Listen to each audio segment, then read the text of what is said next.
Welcome back. One Bronx woman made it her mission to provide quality learning for English language learners and immigrant students. Joining me to talk about her journey with education, Latinx representation, and the state of schools in the Bronx is the founder and head of the American Dream School, Melissa Melkonian. Melissa, thank you so much for joining me. Thank you for having me. Now, could you talk about your background that led you into the world of education? Absolutely. So, for me, education is deeply personal as my relationship with school, as well as my parents' relationship with schools, hit very close to home when thinking about and designing a school in the Bronx. I am originally from El Paso, Texas, uh, daughter of once undocumented Mexican immigrants who sought uh, a piece of the American dream for their children. And so for them, being able to come to the United States and have their children receive a high quality education was all they really wanted. And, you know, when we were in school as young children, we were English language learners. However, the supports were not there for us. And so English was not a language that I actually started learning until about fifth grade. And my relationship with school was difficult, but it was more difficult for my parents because they were unable to interact with the school community, come to parent teacher conferences, be able to be fully integrated or even understand what the educational system was for students. So fast forwarding a couple of years, I become a teacher in New York City, where as I'm teaching, I'm starting to realize that being a classroom teacher, at the time I was a bilingual special education teacher. And I realized that my students did not necessarily have a learning disability or any disability. It was more that they didn't have Mm-hmm. language access. So they didn't speak English and thus were put into my classroom, which was fine because it was an eye-opening experience and I was able to work with them and be able to help them achieve what they needed to achieve at the moment. But then this trend seemed to have continued where English language learners were not receiving what they needed to receive and instead were being classified as having disabilities. And so thinking about the need in the Bronx, I was able to identify the South Bronx, where there is a high percentage of students who are classified as English language learners, but also a high percentage of students who, at the time when I founded the school, were not deemed college ready Mm-hmm. and had very low reading and writing scores on, at that time, city I exams. wanna chime in and talk because you're talking about the school part, and I just want to know what actually inspired you to create the American Dream School because of the experiences that you had working elsewhere.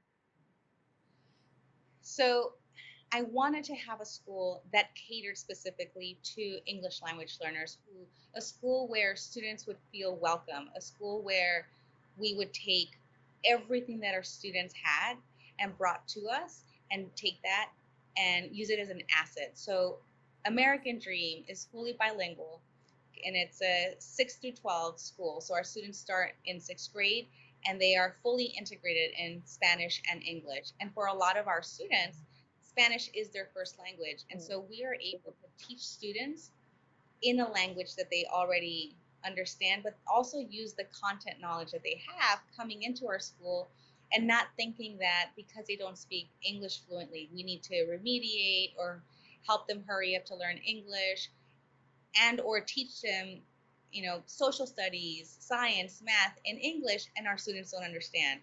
And so for us, being able to take education, to take our approach of teaching our students in two languages is something that we are very proud about because it helps our students, especially our English language learners, our immigrant students, even our families, be able to enter our school and have us meet them where they're at so that we Mm-hmm. can further develop not just the English language, but even their Spanish language.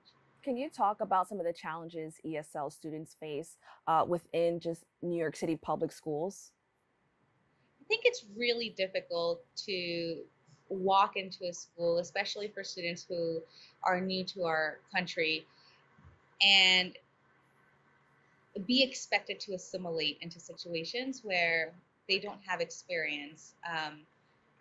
The language barrier is very, very difficult to overcome as an English language learner, but it's even more difficult when that barrier also exists for families. And so being able to have a school where we don't just meet our students where they're at, we also help our parents navigate the school system.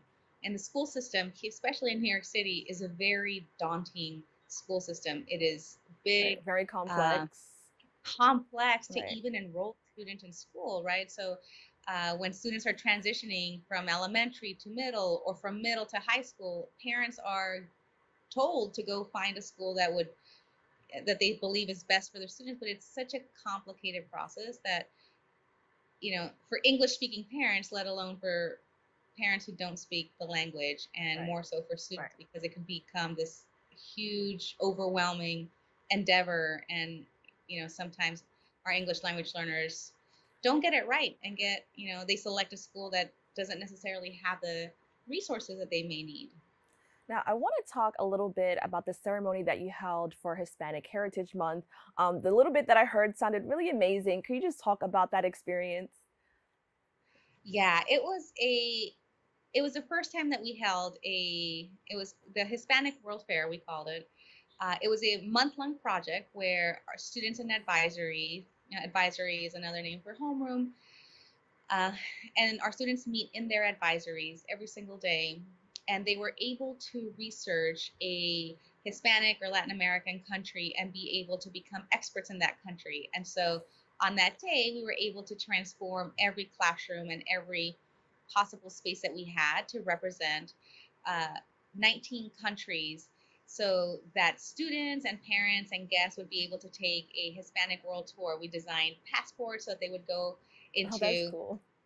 Peru, and then they would get stamped with their passport. But that passport also served like as a notebook where students or families would be able to take notes about what they're learning in that country, so they can go from Peru to Colombia to Mexico, Argentina, Venezuela.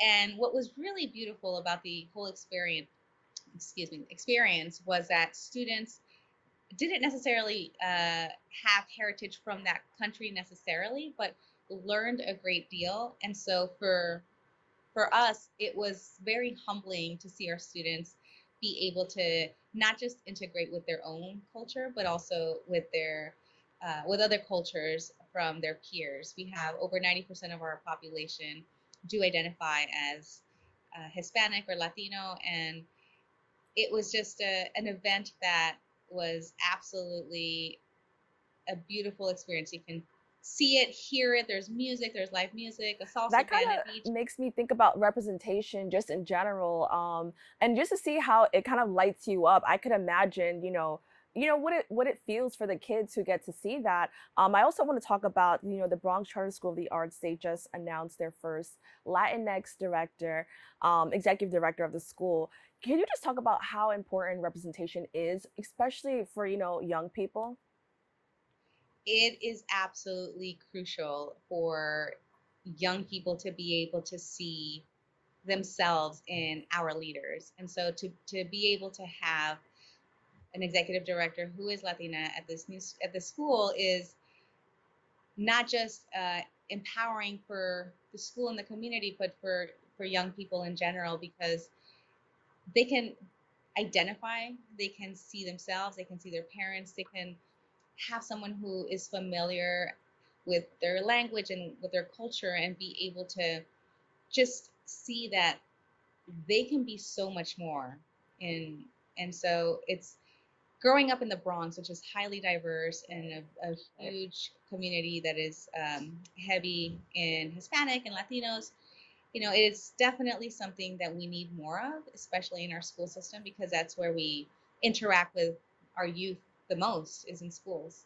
Now, I want to talk about, I mean, I really do love what you implemented for the kids at your school. And I'm thinking, like, what if more schools around the Bronx, did something like that? Can you just talk about, ways you probably think our education could do a little bit more to make our children feel represented? And, the only time they shouldn't only be learning about their background through tragic or trauma, history. Can you talk a little bit about that and how maybe some ways we can change that.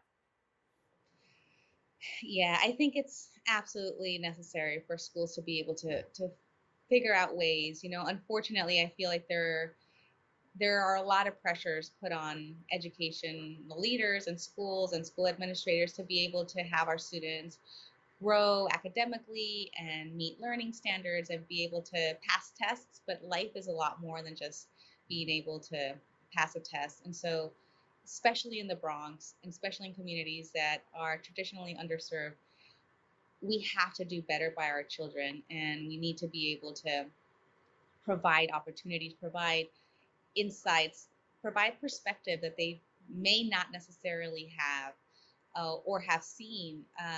For example, when we had the Hispanic World Fair, I received a lot of comments from students like, "Wow, we actually have never seen a mariachi in person. Like we've seen memes, we've seen them on TV, but we've Hmm. never heard or seen like a real mariachi band ever." Seño. Seño is another word for miss, is what they call all of our teachers here. But being able to expose our students to their own culture and validate them I feel like is almost more powerful than making sure that they can read and write and do math. It's just giving them a sense of validation. Like, you are a Mexican American and Right. you are welcome to this country, and this is what you add value to, because being American is not just being American. Because one of the things that I strive to push here at American Dream School is that your culture, your language, your identity, your background, your heritage, your ethnicity, all of that is part of what America is, whether you were born here or not. It is the fabric of what this country is supposed to be. And it is okay to be, whatever you identify as, and American. So for myself, it is okay to be Mexican. It is okay to be American. You don't have to be one or the other. You can be both, and there's value in being both. And to help students be able to relate to that and also use that as almost like a push forward, everything else will be a little bit easier, in my opinion. Now, I think this is amazing. I'm already in love with this school. Can you just let everybody know can you just let parents know how they can learn more? Absolutely. So if any parent is interested in coming to take a tour or enrolling their students, we do take students in grades 6 through 12. And you can visit our website at www.theamericandreamschool.org and find out more information. You can enroll online. If you're having a difficult time, just give us a call. We will answer. Hablamos español, so we are happy to help parents. All right, Melissa, thank you so much for joining me. Thank you so much.